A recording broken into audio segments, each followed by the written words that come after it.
Hi guys, welcome back. आज मैं आपके साथ फिर से आया हूँ एक और वीडियो लेके, एक और लेसन लेके। Last month plan for quantitative aptitude. मेरे पिछले वीडियो को आप लोगों ने देखा, आई थिंक काफी लोगों ने पसंद किया। Thank you so much for all the response. DILR पे लास्ट 30 डे प्लान के बारे में बात किया था मैंने उसमें। और ऑफ कोर्स मीनाक्षी मैम ने भी वर्बल एबिलिटी, रीडिंग कॉम्प्रिहेंशन पे आखिरी मंथ का प्लान के बारे में आपसे डिस्कस किया था।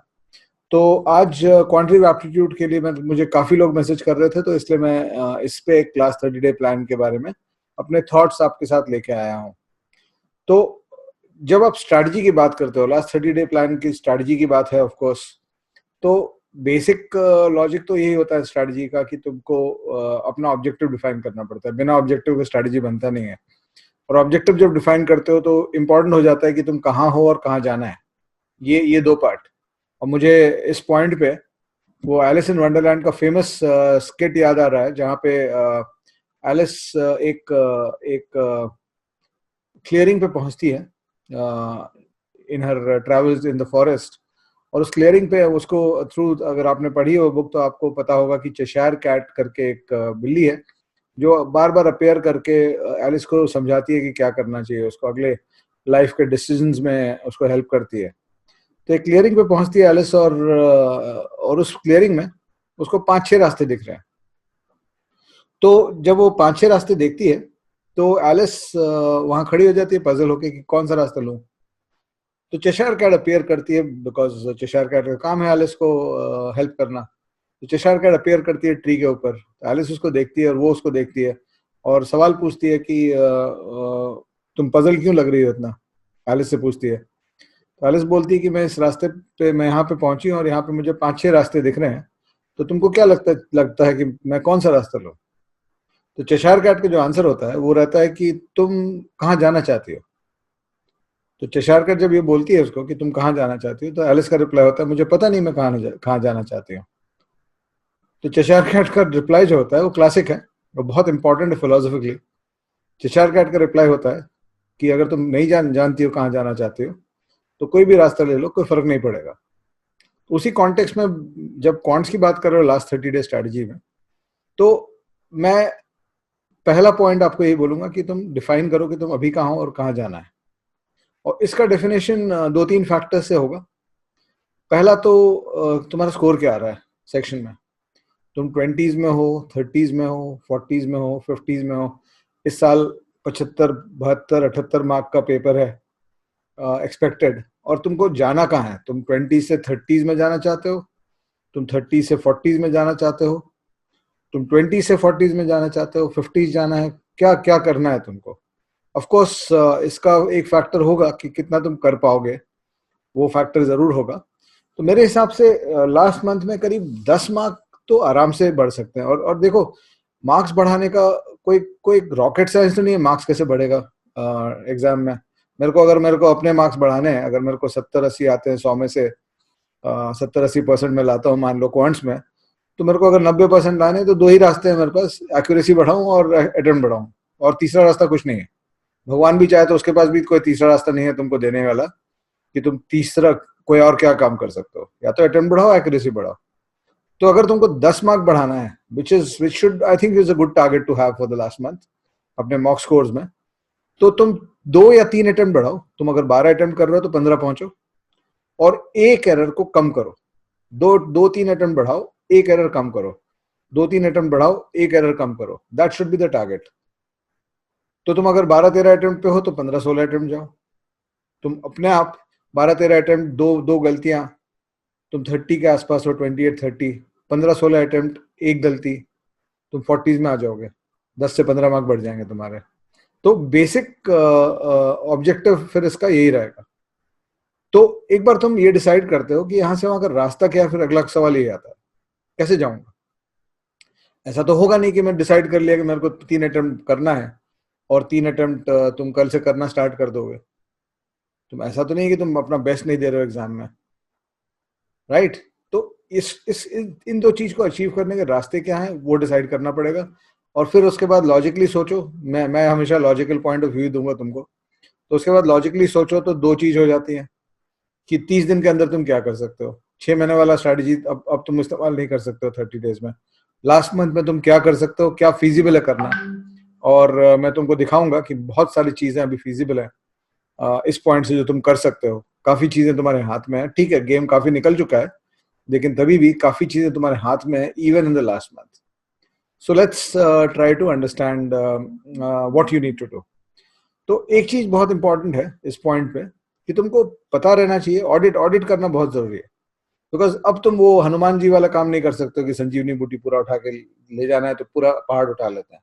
अब तुमको स्पेसिफिक काम करना पड़ेगा। So that is one very important aspect of what you want to do in the last month. You have to be very specific, और स्पेसिफिक होने के लिए तुमको अपने वीकनेसेस और अपने स्ट्रेंथ्स के बारे में, दोनों के बारे में पता करना पड़ेगा।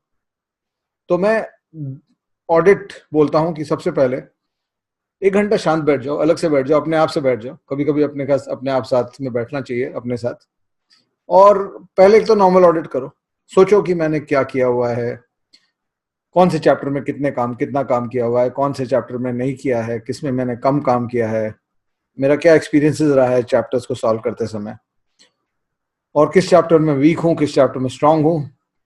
ये नॉर्मल ऑडिट तुम्हारे प्रिपरेशन का रिव्यू रहेगा, है ना।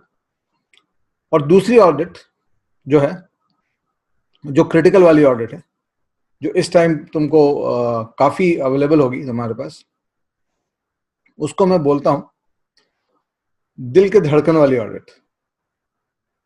ना दिल के धड़कन वाली ऑडिट मतलब एज यू नो, आपके दिल की धड़कन कभी आपको गलत बात नहीं बताएगी, वो हमेशा सच बोलती है।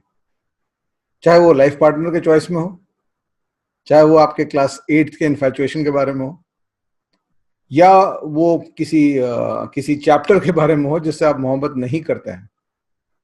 तो जब आप क्वांट्स की सॉल्विंग करते हो एग्जाम में, तो कुछ चैप्टर्स ऐसे होंगे जो आपके दिल की धड़कन बढ़ा रहे होंगे, जो आपके पसीने छुटाते हैं, और कुछ ऐसे चैप्टर्स होंगे जिसमें आप ठीक हो, मतलब आपको लगता है कि चलो इसके साथ तो मेरी मेरी दोस्ती भी है, और मोहब्बत शायद नहीं करता हूं लेकिन दोस्ती तो है मेरी उसके साथ।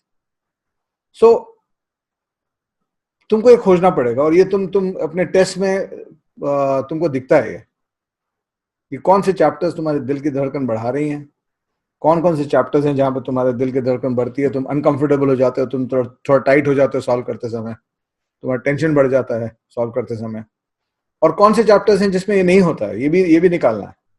और कौन से चैप्टर्स हैं तुम्हारे कंफर्टेबल जोन वाले, जिसमें तुमको लगता है कि चलो मैं हूं ना, मैं कर लूंगा, राइट। तो ये दोनों चैप्टर्स के ऑडिट करो, इनको खोजो। उसके बाद क्वांट्स में 12-13 चैप्टर्स क्रिटिकल हैं, जिसमें 80% क्वेश्चन आएंगे। कौन से हैं? Number systems, progressions, averages, allegations, percentage, ratio proportion. Arithmetic को पूरा ही ले लो, मतलब मोरलेस पूरा मतलब ठीक है, तुम इंटरेस्ट और प्रॉफिट लॉस को थोड़ा सा हटा सकते हो, लेकिन बाकी chapters, time speed distance, interest, profit loss, time and work का ज्यादा डेप्थ में जाने का जरूरत नहीं है। आते हैं questions, but you should know the basic questions. अगर आते हैं तो कर लोगे तुम इनको। तो ये 6-7 चैप्टर्स हो गए। ज्योमेट्री हो गया, मेंसुरेशन हो गया, फंक्शंस हो गया, इक्वेशंस हो गया। ये 10-11 चैप्टर्स हैं जिनको तुम पहले प्रायोरिटाइज करो। उसके बाद 3-4 चैप्टर्स और तुम्हारे पास टाइम है तो उनको प्रायोरिटाइज करो। तो 14-15 चैप्टर्स का लिस्ट बना लो। क्या छोड़ सकते हो? अगर उल्टी बात करें तो तुम प्रोबेबिलिटी पे उतना काम नहीं करोगे लास्ट मंथ में। तुम शायद और कौन सा चैप्टर है, मैं एक्सटेम्पोर बात कर रहा हूँ, ऑल पीपीटी है मेरे पास। और कौन से चैप्टर्स है जिसको तुम थोड़ा सा कम कर सकते हो या जिस पे थोड़ा सा ध्यान लास्ट मंथ में नहीं दोगे? कोऑर्डिनेट ज्योमेट्री शायद है एक चैप्टर। उसके बाद लॉग्स में बोलता था, लेकिन अब मैं लॉग्स नहीं बोलूंगा क्योंकि लॉग्स पे आजकल क्वेश्चंस आ रहे हैं। और इनइक्वालिटीज है, अगर फंक्शंस और इक्वेशंस किए हो तो इनइक्वालिटीज तो आना चाहिए तुमको। तो ये 3-4-5 चैप्टर्स है जिसको तुम 20 में से हटा सकते हो। और बाकी 18 चैप्टर्स जो हैं, 15 चैप्टर्स जो हैं, उस पे ऑडिट करो क्लोजली। और 4 चैप्टर निकाल लो दिल की धड़कन बढ़ाने वाली, और 4 चैप्टर निकाल लो जिसमें तुम कंफर्टेबल हो। ठीक है, अब 15 चैप्टर पे काम नहीं करना है लास्ट मंथ में। और क्या सलूक करना है इनके साथ, क्या करोगे? जो दिल की धड़कन बढ़ाते हैं चैप्टर्स, उसमें क्या करना है? और जो दिल की धड़कन नहीं बढ़ा रहे हैं, जिसमें तुम कंफर्टेबल हो, तुम अपने आप को कॉन्फिडेंस मानते हो, उसमें क्या करना है? दोनों में काम करना है। तो क्या काम करना है? तो दिल की धड़कन बढ़ाने वाले चैप्टर्स में तुमको अपने दिल की धड़कन को स्टेबलाइज करनी पड़ेगी। यहाँ पे अच्छी बात नहीं है दिल की धड़कन बढ़ाने के लिए। जब तुम अपने लाइफ पार्टनर को चूज कर रहे हो तो वहां पे दिल की धड़कन बढ़ाने वाला पार्टनर तुम्हारे लिए अच्छा है, बट यहाँ पे दिल की धड़कन बढ़ाने वाली चैप्टर्स तुमको तुम्हारे स्कोर को ड्रॉप कर रहे हैं, बिकॉज वहां पे तुम कंस्ट्रेंट हो जाते हो, तुम्हारा सॉल्विंग खराब हो जाता है, तुम्हारा कॉन्फिडेंस डिप करता है, उस चैप्टर से क्वेश्चन आते हैं।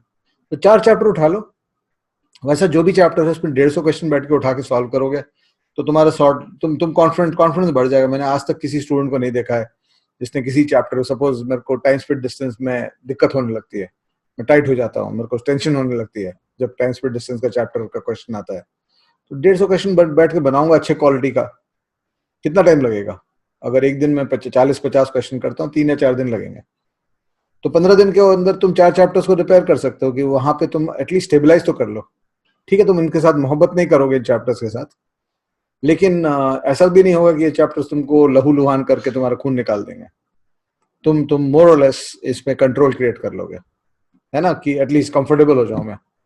तो एक ये 3-4 चैप्टर पे ये काम करो, और दूसरा जो है, दूसरा पार्ट जो है 3-4 चैप्टर का, जहां पे तुम कंफर्टेबल हो, वहां पे जो काम करना है लास्ट मंथ में वो भी बहुत क्रिटिकल है। और उसमें तुमको मैं जो बोलता हूँ, मेरा जो टर्मिनोलॉजी में यूज करूंगा यहाँ पे, वहां पे तुमको सुपरसोनिक स्पीड सॉल्विंग सीखनी पड़ेगी, बिकॉज एग्जाम में तुम कितना भी करो, तुम एक्सपीरियंस कर रहे होगे, जब तुम मॉक टेस्ट देते हो तो पॉइंट्स आते हैं एग्जाम में जब तुम टाइम प्रेशर में आ जाते हो, और वहां पे अगर तुमको कोई एबिलिटी मिल जाए, कोई सुपर सुपर पावर मिल जाए कि 3 मिनट में 3 क्वेश्चन निकाल लिया, है ना, तो वो बहुत बड़ा गेम चेंजर हो जाता है तुम्हारे टेस्ट टेकिंग में, और जो तुमको 2 एक्स्ट्रा क्वेश्चन चाहिए वहीं से निकल जाएंगे तुम्हारे।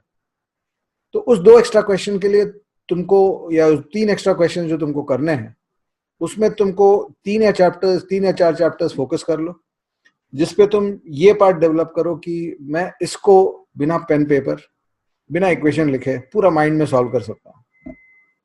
तो उसके लिए करना क्या पड़ेगा, जितने सवाल किए हो उसको वापस जाके देख लो, प्रीवियस ईयर क्वेश्चंस को एक बार देख लो उसके, और सबको सबको मतलब बिना बिना पेपर पेन के सॉल्व करो।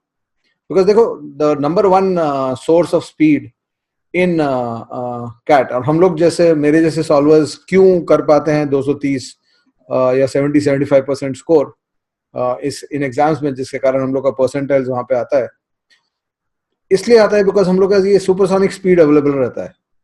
तो मेरे पास, जैसे मेरा एडवांटेज हमेशा कैट में रहा है कि 20 चैप्टर का क्वांट्स है, तो मेरे पास 12-13 चैप्टर्स में सुपरसोनिक स्पीड अवेलेबल है। ठीक है, अगर मेरे को स्कोर और बढ़ाना है तो मैं आखिरी 7 चैप्टर्स में भी सुपरसोनिक स्पीड करा लूं तो मेरा स्कोर और बढ़ जाएगा। It's as simple as that, simple plain logic. तो लास्ट मंथ में 4 चैप्टर्स तो कर सकते हो ना, 15 चैप्टर तुम नहीं कर सकते हो, टाइम नहीं बचा। 4 चैप्टर का रीसॉल्विंग करो, एक बार करो, 2 बार करो, और क्या है, 3 मेजर सोर्स है स्पीड के जिसपे तुम काम कर सकते हो। एक source of speed is your ability to solve in one reading, second is reduction of writing, and third is improving your calculations and doing more mental calculations. So ये 3 चीज पे फोकस करो, उन 4 uncomfortable chapters पे, and that should take care of your preparation in the last month. Of course, along with all this, keep taking your mock tests. कम से कम 8 से 10 full length mock tests, कम से कम 5-7-10 sectional mock tests, sectional mocks. Please do that, and of course, please follow us on this channel. Subscribe to the Arun Sharma Mindwork channel. और मेरे दूसरे channel के बारे में बता दूं, the verbal tea cup Meenakshi ma'am का पर्सनल चैनल है, जिसपे वो वर्बल और इंग्लिश पे बातें कर रही हैं, उसको भी सब्सक्राइब करिए। और even subscribe to the Arun Sharma academy, जहाँ पे मैं आपको हार्डकोर कंटेंट एक्सेट्रा पढ़ा रहा हूँ बहुत सारे चीज़ों पर, बहुत सारी चीज़ें आने वाली हैं उसमें, राइट। अभी एक ज्योमेट्री पे मैंने सीरीज लॉन्च की है, उसमें please go and watch it on the Arun Sharma academy, and subscribe to that channel also. And please comment on the video. I would love to answer your questions as you comment on the video. And that's about it. All the best. डरना बंद करो, जैसा मैंने बताया है पहले भी, डर के आगे जीत है, तो डरना बंद करो. Start to learn to fight your battles. 2020 में ऐसा कुछ नहीं होने वाला है जो तुमको 2030 में डाउन रखेगा. तो अगर तुम खराब करोगे कैट में, तो मैक्सिमम तुमको 6 महीना 1 साल का डिप आएगा तुम्हारे लाइफ में, और तुम उससे आराम से रिकवर कर सकते हो. इसलिए डरने से कुछ नहीं होने वाला है. Give it your best shot, B satisfied that you have given your best shot, and just go ahead and solve and go ahead and do your best, right? That's my advice always. Thank you so much, and I'll be back with more videos for you. Thank you. Bye-bye.